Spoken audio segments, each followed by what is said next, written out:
Hello, তোমাদের সকলকে স্বাগত জানাই একটি নতুন ভিডিওতে। তোমরা হয়তো টাইটেল এবং থাম্বনেল থেকে বুঝতে পেরে গেছো যে আজকের ভিডিওটা কাকে নিয়ে হতে চলেছে। হ্যাঁ, মিথি এবং এসআরকে শঙ্করের মধ্যে কার বেশি ইনকাম, সবচাইতে বেশি, এবং মাসে ওরা কত ইনকাম করে সবটা তোমাদের সঙ্গে শেয়ার করবো। তো ভিডিওটা অবশ্যই শেষ অবধি দেখতে থাকো। তো চলো প্রথমে শুরু করি মিথিকে দিয়ে। জানি মিথি কিন্তু মিথির আসল নাম হচ্ছে সিমলা শিকদার এবং তার জন্মগ্রহণ করেন উত্তর 24 পরগনার কাকিনাড়াতে। আর তার জন্ম তারিখ হচ্ছে 15ই নভেম্বর 2001।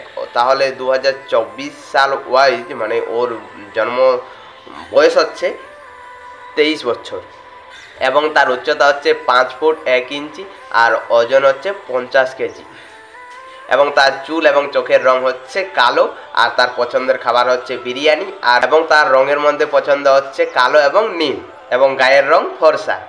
যদি আমরা পড়াশোনার দিকটা দেখতে যাই তাহলে তিনি কাকিনাড়া হিমা আব্দুল হাই স্কুল থেকে পড়াশোনা শেষ করে এখন তিনি বিবেকানন্দ ইউনিভার্সিটি থেকে তিনি গ্র্যাজুয়েশন করছে এবং তিনি ধর্মে হচ্ছেন হিন্দু। আমরা যেরকমভাবে মিথির ব্যাকগ্রাউন্ডটা জানলাম, কোথায় পড়াশোনা করে কী সব করছে সমস্ত কিছুটাই জানা হলো, সেইভাবে চলো আমরা এসআরকে শঙ্করেরটাও জানি। তো এসআরকে শঙ্করের আসল নাম হচ্ছে শঙ্কর মল্লিক এবং তিনি জন্মগ্রহণ করেন উত্তর 24 পরগনার জেলার গুমাতে। আর তার জন্মসাল হচ্ছে 1997 সালে তিনি জন্মগ্রহণ করেন এবং 2024 সালে তার বয়স হচ্ছে 27 বছর এবং এসআরকে শঙ্করের উচ্চতা হচ্ছে 5 ফুট 7 ইঞ্চি এবং তার ওজন হচ্ছে 56 কেজি। আর ওর কালার রঙের পছন্দ হচ্ছে কালো এবং আকাশি, তার খাবারের পছন্দ হচ্ছে বিরিয়ানি। তো এরপর চলো আমরা জানবো যে এসআরকে শঙ্কর কতটা পড়াশোনা করেছে, এসআরকে শঙ্করের শিক্ষাগত যোগ্যতা জানবো। তো এসআরকে শঙ্কর 2012 সালে বীরা বল্লভপাড়া হাই স্কুল থেকে এসআরকে শঙ্কর মাধ্যমিক পাস করেন এবং তারপর তার পড়াশোনা করা হয়নি। বিভিন্ন কাজ বা পরিস্থিতির চাপে তিনি মানে তার বলতে গেলে তার শিক্ষাগত যোগ্যতা হলো মাধ্যমিক পাস এবং তারপর থেকে তার পড়াশোনা করা হয়নি।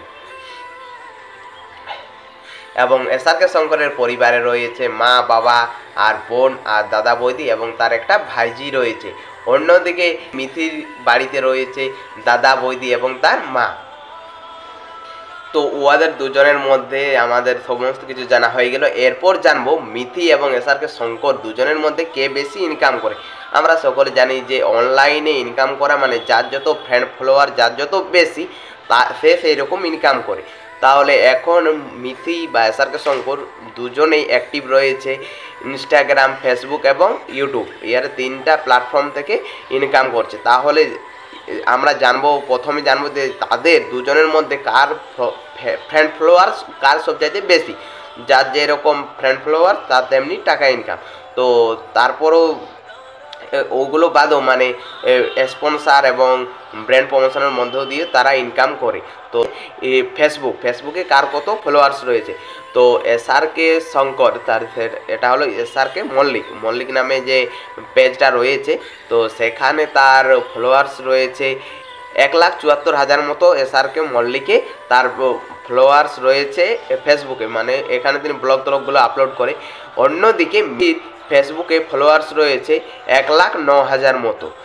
এরপর আমরা জানবো ইনস্টাগ্রাম থেকে কার বেশি ইনকাম হয়, মানে কার কত ফলোয়ার্স বেশি আছে। তো এসআরকে শঙ্করের ফলোয়ার্স রয়েছে 7,25,000 মতো। আর অন্যদিকে মিথির সেই জায়গায় ইনস্টাগ্রামে ফলোয়ার্স রয়েছে 2.1 মিলিয়ন। মানে এখান থেকে বোঝা যাচ্ছে এসআরকে শঙ্করের তুলনায় মিথি কিন্তু ইনস্টাগ্রাম থেকে বেশি ইনকাম করে থাকে। এরপর চলো ইউটিউবে এসআরকে শঙ্করের রয়েছে মোট 2টি ইউটিউব চ্যানেল এবং মিথিরও রয়েছে মোট 2টি ইউটিউব চ্যানেল। তো প্রথমে এসআরকে শঙ্করের প্রথমটা হলো এসআরকে শঙ্কর, যেখানে তিনি শর্ট ফিল্মগুলো আপলোড করে। আগে সেখানে প্রাং ছাড়তো, তো এরপর এখানে তিনি যে শর্ট ফিল্মগুলো আপলোড করে সেখানে তার ফলোয়ার্স রয়েছে 6,59,000 মতো। আর আরেকটি রয়েছে এসআরকে শঙ্কর ব্লগ নামে ইউটিউব চ্যানেল, সেখানে তার ফলোয়ার্স রয়েছে 4,91,000। আর অন্যদিকে মিথির রয়েছে দুটো ইউটিউব চ্যানেল, সেটা হলো একটা হলো মিথি অফিসিয়াল, যেখানে তার ফলোয়ার্স রয়েছে বা সাবস্ক্রাইবার রয়েছে 8,90,000 মতো এবং আরেকটা আছে যেটা হলো মিথি অফিসিয়াল শর্টস, সেখানে তার সাবস্ক্রাইবার্স রয়েছে 6,75,000 মতো। আর এবং মিথি এবং এসআরকে শঙ্করের মধ্যে দুজনের মধ্যে আরেকটি রয়েছে ইউটিউব চ্যানেল, ওদের দুজনের মিলে, সেটাই রয়েছে মিথি শঙ্কর নামে যে ইউটিউব চ্যানেলটি রয়েছে, সেখানে রয়েছে 1,03,000 মতো।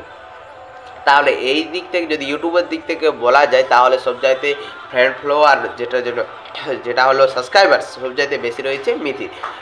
মানে এটার মধ্য দিয়ে সব দিক থেকে বলা চলে যে এসআরকে শঙ্করের তুলনায় মিথি কিন্তু বেশি ইনকাম করে থাকে। কারণ সকলেই জানি যে অনলাইনে ইনকাম করা মানে যার যত ফ্রেন্ড ফলোয়ার যার যত বেশি বা সাবস্ক্রাইবার্স যার যত বেশি সে সেই রকম ইনকাম করে, এটা কিন্তু একদমই নয়। যার যত ভিউ তার সেই রকম ইনকাম হয়। তাহলে এদিকে কিন্তু আমরা যদি এইগুলোর দিক থেকে দেখি, আসলে তো যার যেমন সাবস্ক্রাইবার্স রইবে তার সেই রকম তো ভিউ হবে। তাহলে এই দিক থেকে যদি দুজনের মধ্যে আমরা তুলনামূলক আলোচনা করি তাহলে বলাই যেতে পারে যে এসআরকে শঙ্করের তুলনায় মিথির কিন্তু সবচেয়ে ভিউ বেশি আসে। তাহলে এসআরকে শঙ্করের তুলনায় মিথির কিন্তু ইনকাম বেশি হয়। এরপর চলো আমরা জানিয়ে দিই যে মিথি এক মাসে কত ইনকাম করে বা এসআরকে শঙ্কর এক মাসের মধ্যে কত ইনকাম করে। তো এসআরকে শঙ্কর এক মাসে ইনকাম করে মোটামুটি একটা আইফোন কিনা যাবে সেই রকম ইনকাম করে, মোটামুটি 1 লক্ষ 1.5 লক্ষর উপরে মোটামুটি ইনকাম করে থাকে। দেখো ইউটিউবের ইনকাম মানে মাসে মাসে পেমেন্ট ঢুকে ঠিক আছে, কিন্তু সেটা জন মাসে যেরকম ভিউ হয় সেই হিসেবে টাকা ঢুকে, মানে কোনো মাসে কম কোনো মাসে বেশি, কিন্তু একটা আন্দাজে যে এইরকম টাকা ঢুকে এটা বলাই যেতে পারে। মিথিরও সেম এইরকমই টাকা ঢুকে, কিন্তু ব্র্যান্ড প্রমোশন বা স্পন্সর করে থাকে তাহলে তাদের আরও বেশি ইনকাম হয়, মোটামুটি 1 থেকে 1.5 লাখের মতো ইনকাম করে মাসে। তো যদি তোমাদের এই ভিডিওটা ভালো লেগে থাকে তাহলে লাইক কমেন্ট শেয়ার এবং সাবস্ক্রাইব, আর এরপর তোমরা কমেন্ট করো যে এরপর কাদের ইনকাম বিষয়ে তোমরা জানতে চাও, তাহলে অবশ্যই আমি সব কিছু জানাবো। তো তোমাদের যদি ভিডিওটা ভালো লাগে লাইক কমেন্ট শেয়ার এবং সাবস্ক্রাইব। বাই বাই, দেখা হচ্ছে নেক্সট কোনো ব্লগে খুব তাড়াতাড়ি।